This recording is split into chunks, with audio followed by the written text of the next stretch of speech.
Hey everybody. Um, this is going to be just kind of a short video to talk about the project. I just want to highlight a few things. So this document is in, I don't remember which session it's in. I think it might be this week, right? So you can find it in Blackboard under our class sessions. Now, the thing is, this is kind of the basics of I want to highlight the pieces.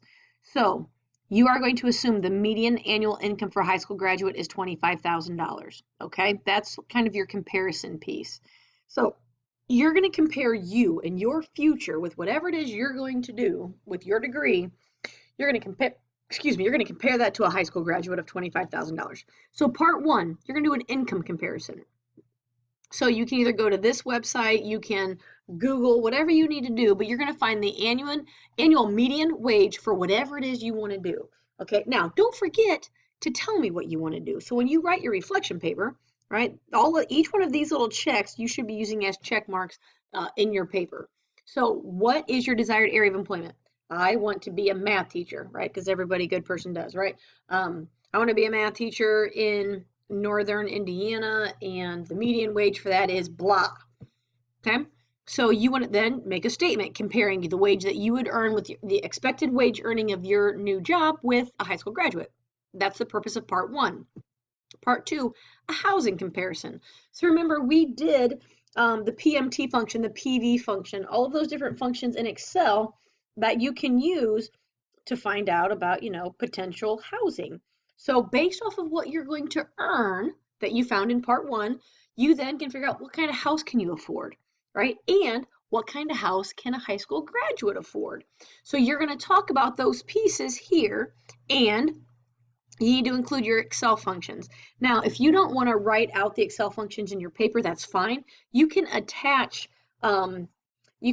your Excel document to the paper as well. When you turn this in, you can only turn in a reflection paper if you want, but then you need to include all of your Excel pieces within your paper. If you want to also submit your Excel document, and that way you don't have to reference as much in your paper, that's fine. I'll leave that up to you. You just want to make sure you hit these reflection costs in the housing comparison, right?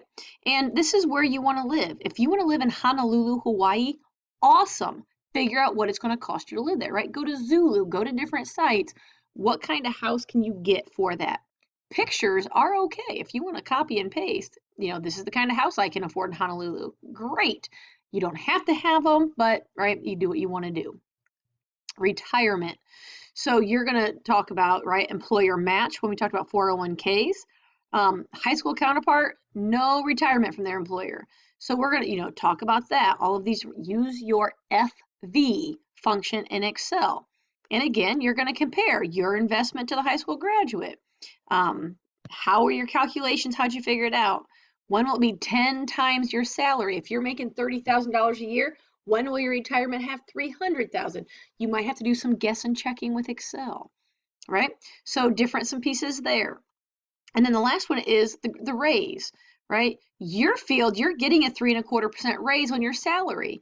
Now you can do this two ways. One, you can just use kind of like a relative change type piece, or you can wait a little bit on this one. We are going to get to exponential growth in the end of the sections, but there's multiple ways to do it. You can do this right now with what we're given if you would like. So you're going to explain your process, how you figured out your salary, and how will this affect your mortgage and 401ks? If you, after these 5 years of raises, what kind of house can you get now? How much would be in your 401k now? How does that compare to 5 years ago, right? Do some pieces. If you hit all of these checks, all these white boxes in front of your statements, you're going to be fine. Okay, project checklist. This is really a kind of a compilation of all of these boxes up here pretty much. So you might, double check and whatever. Make sure it's organized. You can go above and beyond this. I mean, you can make this your own a little more than the other projects because this is about what you want to do. And you can, go more in if you want. I'm looking for these boxes to make sure that you hit all these pieces. So read through it. Make sure all the questions make sense. If there's anything that you're like, yeah, I just don't understand what that's asking, shoot me an email. Let me know what section 1, 2, 3, or 4 isn't making sense, and I'll try to get that back to you as soon as possible. But hopefully this video or this project isn't too bad. Um, you know, I think it's more a little bit more fun than the other two because it's, you know, you can think about what you want to do in your career and how it can affect that. So check it out. Let me know if you have any questions, and we can talk about this in a couple weeks as well if we need to in class. All right. Thanks, guys.